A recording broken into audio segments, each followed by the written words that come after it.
And I know you're writing a blog from your mother's basement and you're looking for clickbait using my name. I understand that, but you're wrong.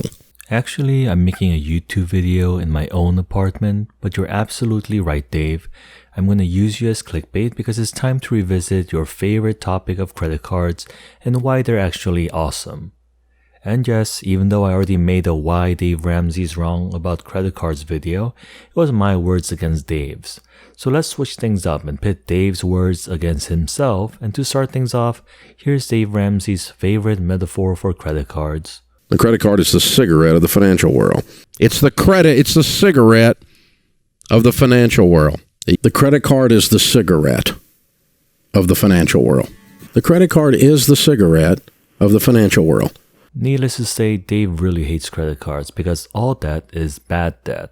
But there's a difference between good debt and bad debt because that is how Dave Ramsey first became a millionaire back in the day by leveraging 90-day loans in real estate.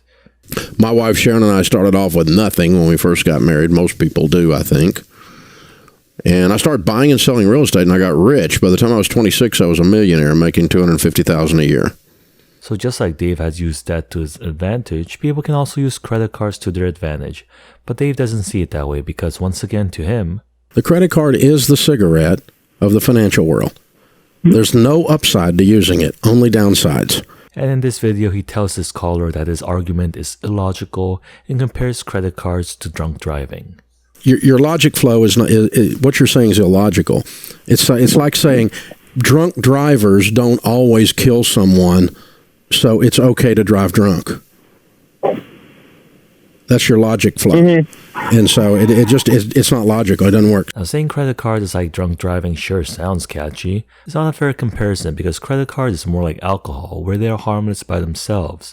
Just like you can enjoy a nice glass of wine with your dinner, you can use credit cards responsibly and pay it off every month.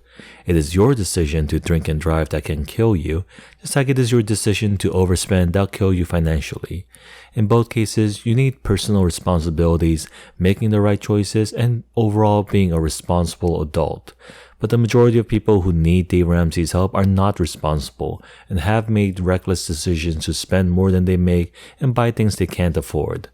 They are the drunk drivers of their financial lives, but instead of owning up to their lack of impulse control, it's just easier to blame credit cards, just like people say things like, oh, it's the alcohol that killed him, it's the booze that did it. No, if you're old enough to do math, then it's your decision to use credit card well and not spend what you don't have.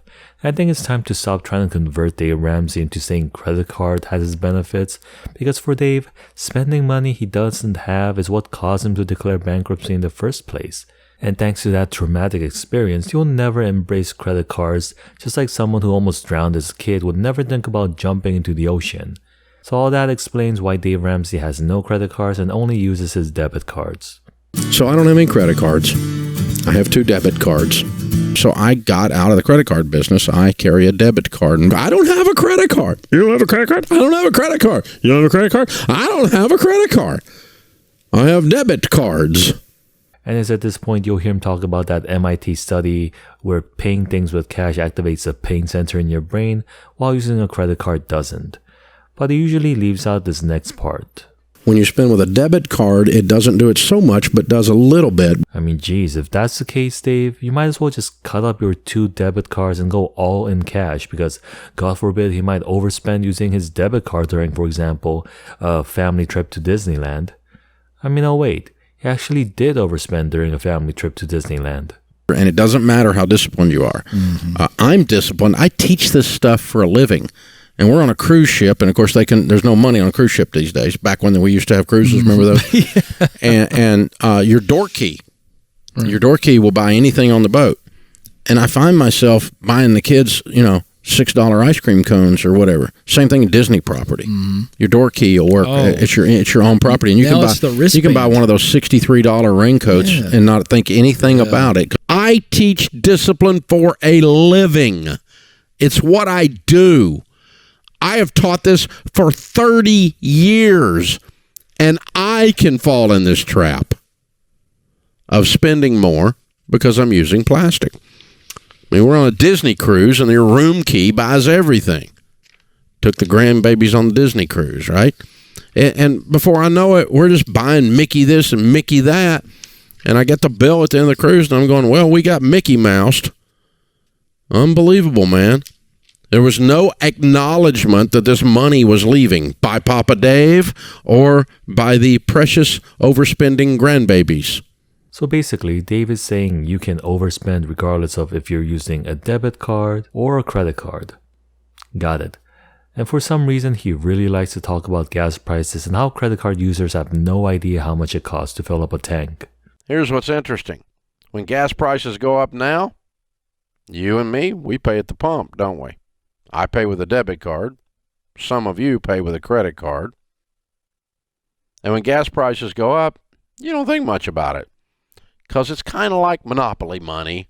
It's a digit. You're not even pulling the receipt off the thing. I know, because when I pull up there, your stupid receipt's still hanging there. So you have no idea what your last tank of gas cost. You can't tell me. I'm just look at him with his arms crossed, talking down on people who pay for gas with credit cards and don't know how much it costs. So you'll be expecting Dave Ramsey to know how much he pays for gas, right? Today, you don't even know what your gas is. You don't know. I use a debit card. I can't tell you what mine was. I use a debit card. I can't tell you what mine was. I can't tell you what mine was. I can't tell you what mine was. Well, you heard it right here, folks. I'm just like you. Dave Ramsey, who uses a debit card, is no better than you using a credit card. I'm just like you. But in all seriousness, all this circles back to that drunk driving analogy and how as long as you're able to control your alcohol intake or credit card usage, you can drink and swipe as much and as often as you'd like. Because that's what I'm doing with my 7 credit cards. I swipe on whatever my family wants and needs and make sure to pay it off every month while earning that glorious cashback Dave Ramsey likes to rag on about. I mean, maybe I'll do a what's in my wallet video next, but this is all I got for you today. So let me know down below how many credit cards you personally have, or if you're more like David who uses a debit card but still overspends in Disney. And don't forget to get your free $50 when you open an M1 Finance account using my link below. Like and subscribe if you also disagree with Dave Ramsey. But with all that said, happy investing, and I'll catch y'all next time with more financial shenanigans.